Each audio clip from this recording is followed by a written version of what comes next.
Good morning. So we're here again in our new lesson, Anderson rates and unit rates. So our essential question for today are, what are rates and unit rates? So we know we could solve problem involving rates, and we're gonna be use our different strategies in doing this. We're gonna have example 1 and 2 to do this. So let's move on. So before we start, I want you to work on this one. What is the cost of 10 bottles of fruit juice? Solve this problem in any way you choose. So here you see that there are four. We'll say this is its equal bottle. So let's do that for $10. So the cost is 10 for 4. So $10 for 4. How much will it be if it's 10 bottles? So I'll give you a moment to solve it. Alright, so our target is to make it for 10 bottles, right? So bottles of fruit juice, so our target is to make it 10. I'll write it over here. Okay, so but then 4 is not it's not a direct factor of 10. So we'll figure out what is a number that I could go through 10. So I know I could make it to 2 because 2 is a factor of 10. So now that's going to be easier for us to solve it.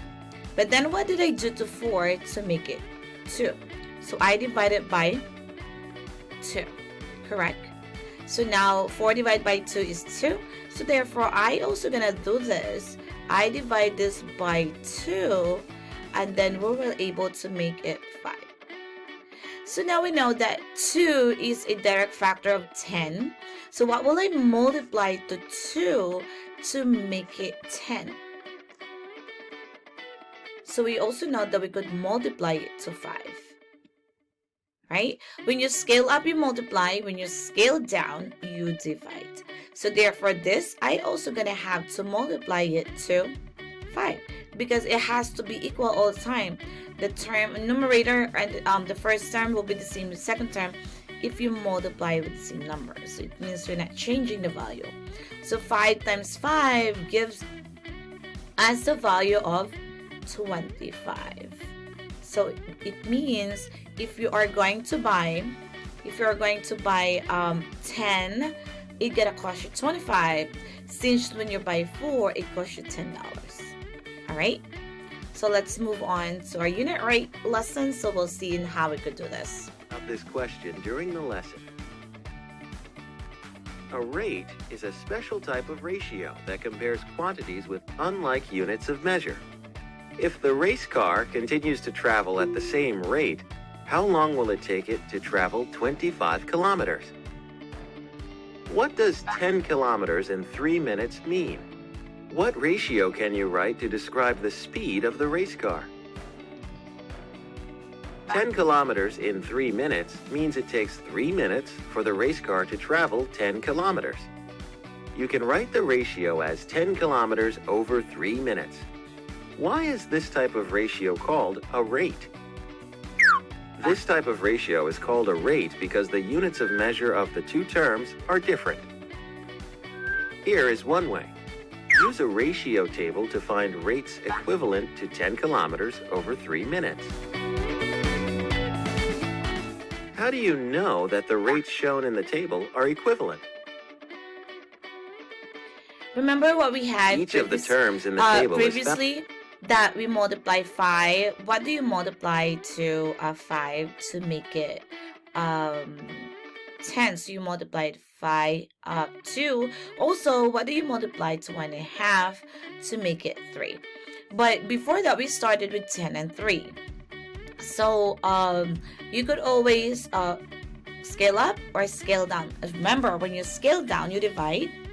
But as long as it's divided by the same value, you're gonna have an equivalent ratios. Found by multiplying the original rate by the same non-zero factor. It will take the race car 7.5 minutes to travel 25 kilometers. Here is another way. Write the rate as a fraction. Multiply both terms of the rate by the same number to find an equivalent rate. Think. 10 times equals 25. By what number should you multiply both terms of the original rate? Select your answer. Multiply both terms by 2 and 5/10. It will take the race car 7 and 5/10 minutes to travel 25 kilometers. Alright, so using that strategy that we have, I want you to do this at the same rate of 10 kilometers in 3 minutes. How long would it take the car to travel for 60 kilometers? It will take the car how much minutes to travel for how much kilometers? So if you're here, what do you think you're going to multiply to 10 to make it 60?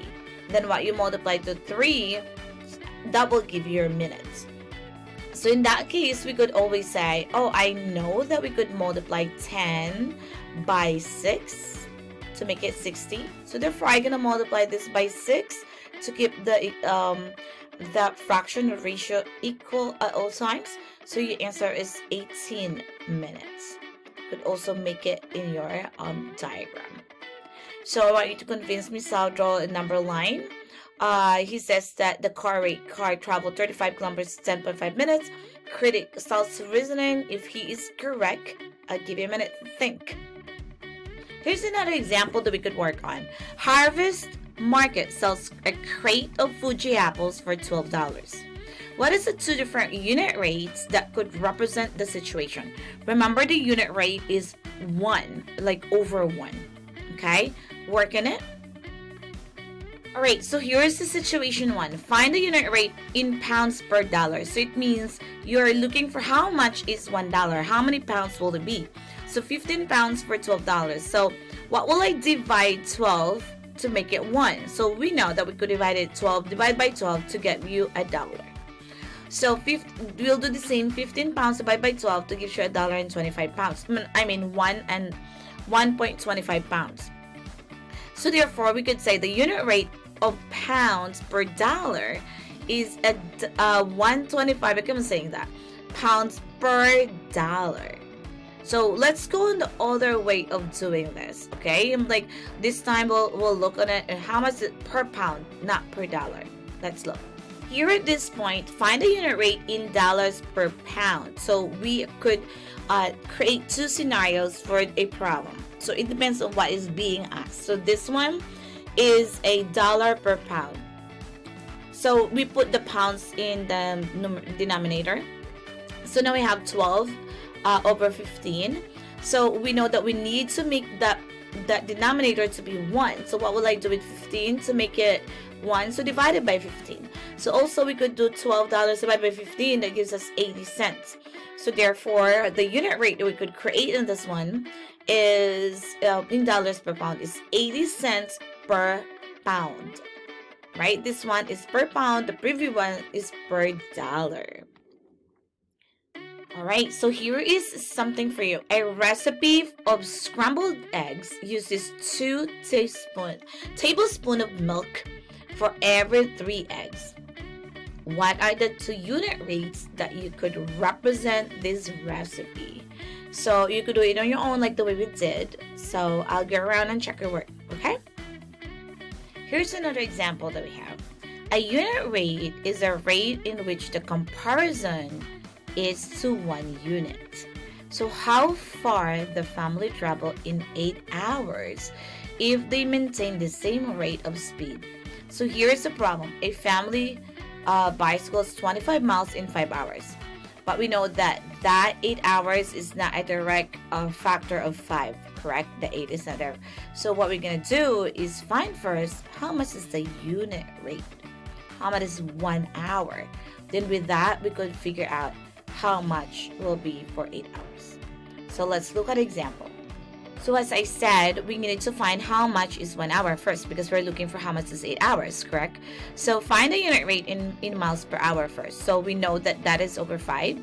So we could divide 5 to make it 1. So we're going to create a denominator of 1 to find how much is 1 hour.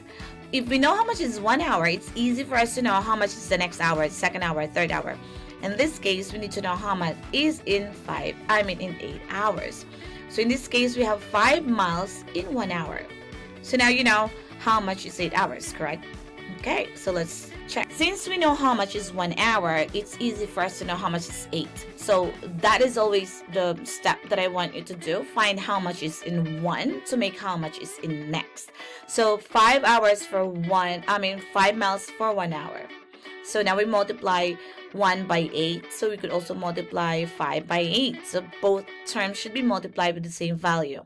Now we know that we have 40 miles in 8 hours. That's not that bad, correct? Let's try it on your own. Alright, so here's another problem we could work on. A canoeing club travels 78 miles in 3 days.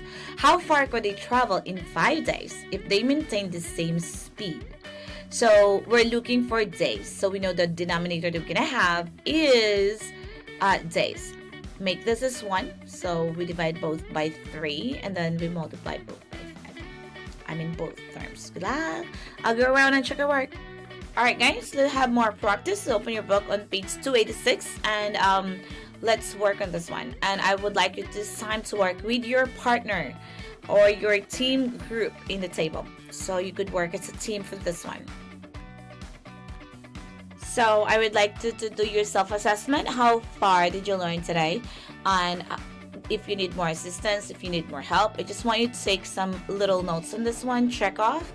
And if you want to tell me something more, you could write in the bottom of this page to say, I need more examples, I need to do one-on-one, whatever your note for me is, just write it down.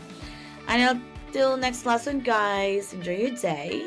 And I hope you learned something about rates and unit rates. Bye for now.